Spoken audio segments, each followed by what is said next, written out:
প্রথমেই ডক্টর মোহাম্মদ ইউনূসকে অন্তর থেকে ধন্যবাদ জানাই। বাংলাদেশ কার্যকরী একটা পদক্ষেপ নিয়েছে। ফ্যাক্ট তৈরি হয় এই ধরনের নির্দেশে। ভাই কে কি বলবেন ডাজন্ট ফ্যাক্ট। বাংলাদেশ নিজেদের জায়গা থেকে এই দ্বিতীয়বারের মতন আবারও অ্যাকশনে গেল। রাশিয়া থেকে ভাই কি জিনিস বাংলাদেশে আসছে, বিষয়টা ভালো লাগছে যে আমরা নই একা। প্রিয় দর্শক, নতুন শুভ সংবাদ দিলেন আশিক চৌধুরী। সেটা করবেন ডক্টর মোহাম্মদ ইউনূসের সরকার, আর সেটাতে কাজ করবেন বাংলাদেশ সেনাবাহিনী, বাংলাদেশ নৌবাহিনী, বাংলাদেশ বিমান বাহিনীর। এই যে বিশাল একটি নতুন অফার বাংলাদেশের জন্য, এই প্রস্তাব আসাটা খুবই ইতিবাচক। আশিক চৌধুরী যে একটা ঝাঁকুনি দিতে পারলো, ইতিমধ্যে খুবই জনপ্রিয়। সে কারণে আমি ডক্টর মোহাম্মদ ইউনূসকে স্যালুট জানাই। যেই কাজটি অনেক দিন পর্যন্ত আমরা বলে এসেছি কেউ করতে পারেনি, সেই কাজটি আপনি করে দেখালেন। আপনাকে স্যালুট, আপনাকে ধন্যবাদ। ডক্টর মোহাম্মদ ইউনূস এই কারণেই সবচাইতে সেরা একজন ব্যক্তিত্ব। তিনি কাউকে পরোয়া করেন না, তিনি পৃথিবীর কোন শক্তিকে পরোয়া করেন না। এই বাংলাদেশের গতি প্রকৃতি পাল্টে যাওয়ার দৃশ্যপট, বাংলাদেশের রাজনৈতিক থিওরি প্যারাডাইম শিফট হয়ে যাওয়ার এই অভূতপূর্ব ইউনূস রক্ষা আন্দোলন হবে বাংলাদেশ।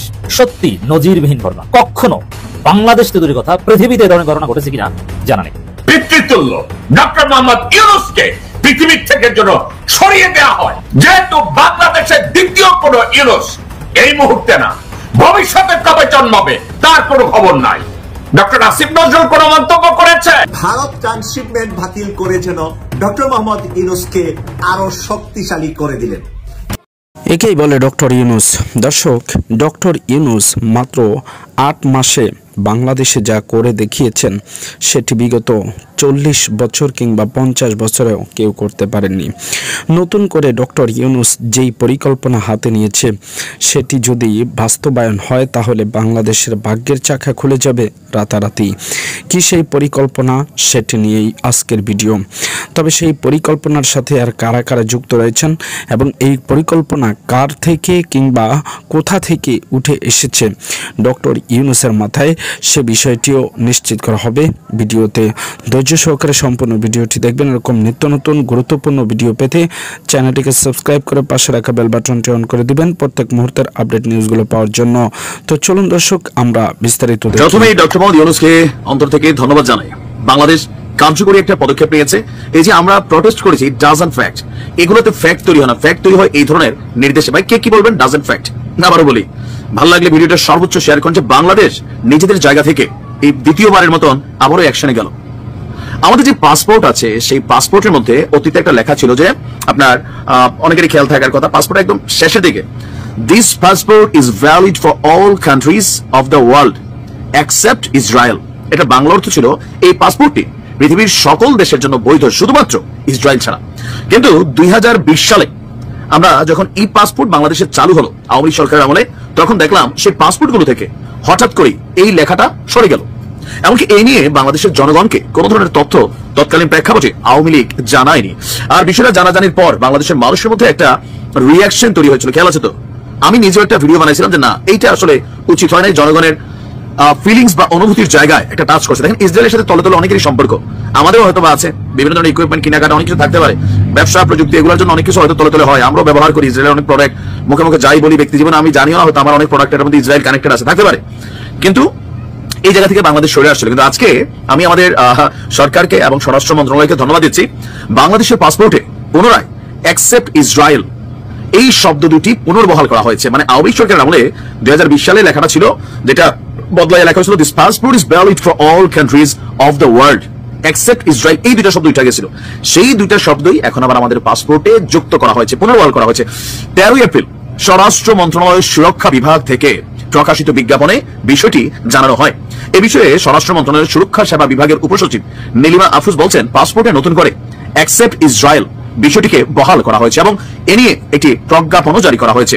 আগে বাংলাদেশের পাসপোর্ট লেখা থাকতো এই পাসপোর্টটি বিশ্বের সব দেশের জন্য বৈধ, ইসরায়েল ব্যতীত। যেটা পরিবর্তন করেছিল আওয়ামী লীগ সরকার, সেটা আবারও এই ইউনূস সরকার তিনি পরিবর্তন করে ওই জায়গায় নিয়ে আসছেন। And it's a very great work. দেখেন, আমাদের প্রতিবাদে রিঅ্যাকশন হয় গাজায়, আমাদের প্রতিবাদে খুব বেশি কিছু হয় না, কারণ আমরা চিল্লাইতে পারবো। বাট যখন মুসলিম রাষ্ট্রগুলো বাংলাদেশের মতন আর অন্যান্য যে রাষ্ট্রগুলো আছে, তারা যদি তাদের পাসপোর্টে তাদের দেশে ইসরায়েলের অনুপ্রবেশ, ইসরায়েলিদের যাতায়াত, ট্যুরিজম, এগুলোর উপর একটা সিস্টেম ক্রিয়েট করে দেন, একটা কূটনৈতিক প্রেসার ফিল করবে ইসরায়েল, যেটা কোটি মানুষ বৈশা বৈশা এক সপ্তাহ, এক মাস, বছরের পর বছর মানে স্লোগান দেওয়া আর এরকম একটা অ্যাকশন ইকুয়াল টু সেম। দর্শক, এতক্ষণ পর্যন্ত নাইম শেখের একটি বক্তব্য থেকে আপনারা স্পষ্টই হয়তো বা বার্তা পেয়েছেন যে ডক্টর ইউনূস কি করতে যাচ্ছে আর এর পিছনে রয়েছে কারা। তবে আরও কিছু তথ্য সহ আপনাদের কাছে আরও একটি ভিডিও উপস্থাপন করতে যাচ্ছি। দর্শক, তার আগে বলে রাখতে চাই, যদি আমাদের চ্যানেল নতুন হয়ে থাকেন তাহলে চ্যানেলটিকে সাবস্ক্রাইব করে দিবেন। ভিডিওটি যদি ভালো লেগে থাকে, ইয়াং জেনারেশনের কাছে বর্তমানে ক্রেজ হচ্ছে আশিক চৌধুরী। পুরো নাম হচ্ছে চৌধুরী আশিক মাহমুদ বিন ফারুক। তিনি এসেই চমক লাগিয়েছেন, প্রতিমন্ত্রীর মর্যাদা পেয়েছেন এবং বিনিয়োগ সম্মেলনে যেটি ডাকা হয়েছিল ঢাকায়, তার মধ্যমণি ছিলেন। তিনি যেভাবে প্রেজেন্টেশন দিয়েছেন, যেভাবে কথা বলেছেন, অনেকেই খুব আকৃষ্ট। তিনি এখন জানাচ্ছেন এই সম্মেলনে ৩,১০০ কোটি টাকার বিনিয়োগ প্রস্তাব এসেছে। বর্তমানে যেখানে বিনিয়োগ বিমুখ অবস্থানে বাংলাদেশ পৌঁছে গিয়েছিল, সেখানে এই প্রস্তাব আসাটা খুবই ইতিবাচক এবং বিশেষ করে আশিক চৌধুরী যে একটা ঝাঁকুনি দিতে পারলো, ইতিমধ্যে খুবই জনপ্রিয়। তার চলন বলন, তাকে নিয়ে নানা রকম ক্রিয়া প্রতিক্রিয়া হচ্ছে, তার মধ্যে পজিটিভ আছে এবং বলা যায় ইয়াং জেনারেশনের এখন ক্রেজ তিনি। তো ভালো এটা, মানে সাধারণত অন্তর্বর্তী সরকারের সময় বিদেশি বিনিয়োগকারীরা বিনিয়োগ নিয়ে আসতে চান না, তারা মানে লং রেসে ঘোড়ার উপরে চড়তে চান, অর্থাৎ যে ঘোড়া একটা লম্বা সময় জার্নি দিতে পারবে তেমন জায়গায় তারা বিনিয়োগ করতে চান। স্বল্প মেয়াদী সরকার, পরে সরকার পরিবর্তন হলে কি হবে না হবে এই সমস্ত কারণে আসতে চায় না। কিন্তু এখানে দেখা যাচ্ছে ভিন্ন। এখানে যারা এসছে তারা আসলে ওই এই সরকারে থাকলো না থাকলো সে চিন্তা করেনি। তারা দেখেছে যে প্রস্তাবনা ভালো, তারা কোন জায়গায় বিনিয়োগ করবে, কিভাবে বিনিয়োগ করবে, এই বিনিয়োগের সহজলভ্যতা এবং যেহেতু একটা বাজার আছে, বাংলাদেশের একটা জনশক্তি আছে, বাংলাদেশের সেই জায়গাগুলো যদি অ্যাকোমোডেট করা যায় তাহলে কেন আসবে না। চীন যেমন আসছে, 1000 শয্যার হাসপাতাল করবে, আরো বিনিয়োগ প্রস্তাব উত্তরাঞ্চলে বিশাল আকারে তারা হাসপাতাল করবে, এটা স্বাস্থ্য উপদেষ্টা আনুষ্ঠানিকভাবে জানিয়েছে। ঢাকার কাছাকাছি একটি 1000 বেডের অত্যাধুনিক হাসপাতাল করা হবে।